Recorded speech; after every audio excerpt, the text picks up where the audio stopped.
They say the American dream is built on a foundation of concrete and certainty, but my foundation was made of drywall and secrets. My name doesn't really matter. I'm just the shadow you see in the upstairs window of that house at the end of the cul-de-sac. The one with the overgrown lawn and the porch light that's been flickering for 3 years. I grew up in the suburbs of Pennsylvania. It's a place where everyone pretends. We pretend the mortgages are paid. We pretend the kids are all varsity athletes. And we pretend that family is a word that means safety. I learned early on that safety is a luxury.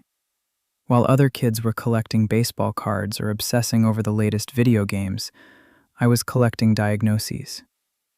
It started as a persistent ache in my joints. Then it was the fatigue, the kind of tiredness that sleep can't touch. It feels like your bones are made of lead and your blood is made of salt water.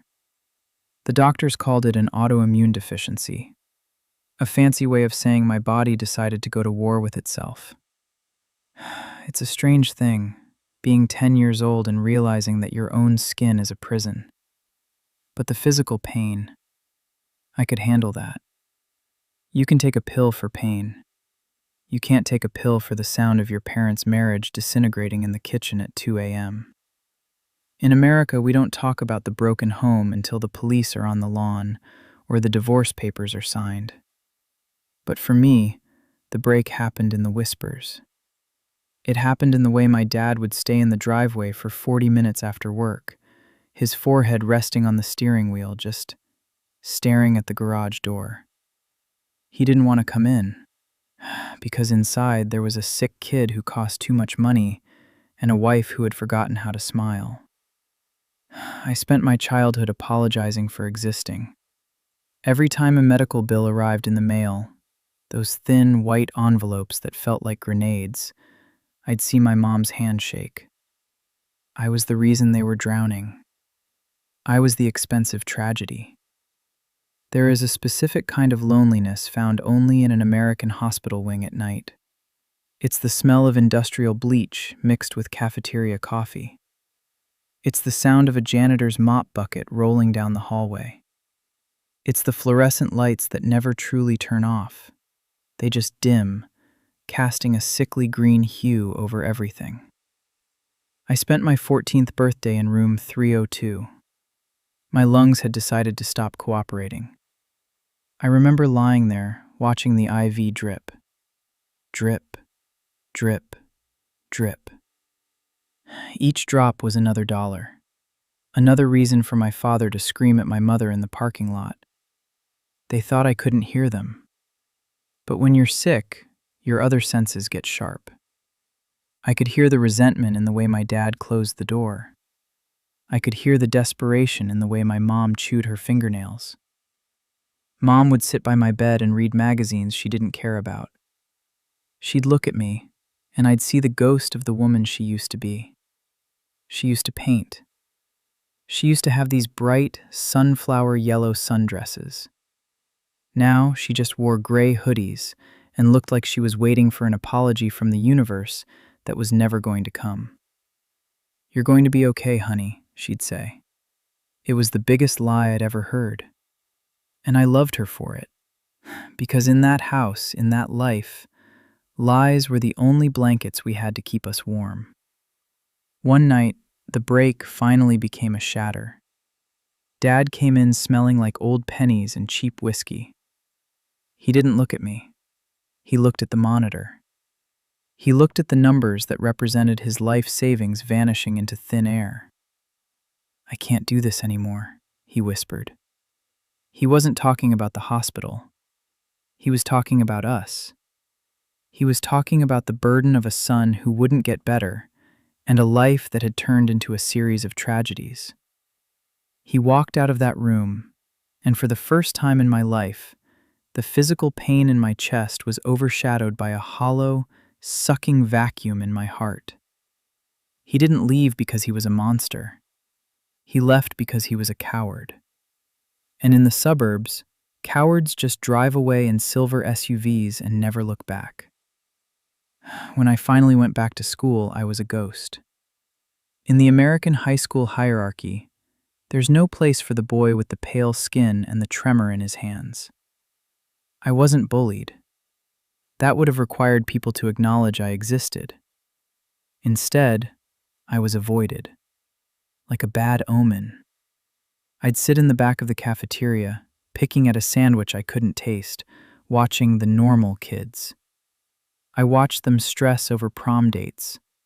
I watched them cry over a failed chemistry test. I wanted to scream at them. Do you know how lucky you are that your biggest problem is a grade? Do you know what it's like to wonder if your heart will keep a rhythm until tomorrow morning? But I didn't scream. I just stayed quiet. At home, the silence was worse. My mom stopped cooking. She stopped cleaning. The house became a museum of what we used to be. Dad's chair stayed empty. His shadow stayed on the wall. I started spending my nights on the roof. My joints ached from the climb, but the air felt different up there. It felt like it didn't belong to the hospital or the broken kitchen. I'd look at the stars, the same stars that people in New York and Los Angeles and Chicago look at, and I'd realize how small my tragedy was. To the universe, I was just a flickering cell. But to me, I was the whole world, and the world was ending. I remember one night, Mom came into my room. She sat on the edge of the bed. She didn't turn on the light. "I'm sorry," she said. Her voice was cracked, like dry earth. "I'm so sorry I couldn't give you a body that worked. I'm sorry I couldn't give you a father who stayed." I reached out and took her hand. Her skin felt like parchment. In that moment, I realized we were both dying. I was dying from a disease, and she was dying from a broken heart. We were two sinking ships trying to save each other in the middle of a dark ocean. I'm 18 now. I wasn't supposed to make it this far. The statistics said I should have been a memory by now, a framed photo on a mantle. My dad is somewhere in Arizona. He sends a check once a month. No letters, no phone calls. Just a piece of paper that says, "I'm sorry, but not enough to face you." My mom, she's trying. She started gardening again. The sunflowers are back, even if they're a little wilted. And me? I'm still the boy with the heavy bones. I still have days where the walk from my bed to the bathroom feels like climbing Mount Everest. I still see the pity in the eyes of the grocery store clerks. But something changed. I stopped waiting for the cure. I stopped waiting for the perfect family. I realized that if I spent my whole life waiting for the storm to pass, I'd spend my whole life in the cellar. America is obsessed with the comeback story. We love the hero who gets cured and wins the big game. But that's not most of us. Most of us are just surviving. Most of us are just keeping our heads above water while the waves keep coming. And there is a profound, terrifying beauty in that. If you're watching this and you're lying in a bed that feels like a cage, or you're sitting in a house where the walls are vibrating with the echoes of your parents' screams, I need you to listen. You are not your illness. You are not your father's absence. You are not your mother's tears. You are the fact that you breathed today, even when the air felt like lead. You are the fact that you're still here, watching this, feeling this. My life is not a movie. There is no swelling soundtrack as I walk into the sunset. There is just tonight, and then, hopefully, tomorrow morning. I have a broken home. I have a broken body. But my soul? My soul is untouched.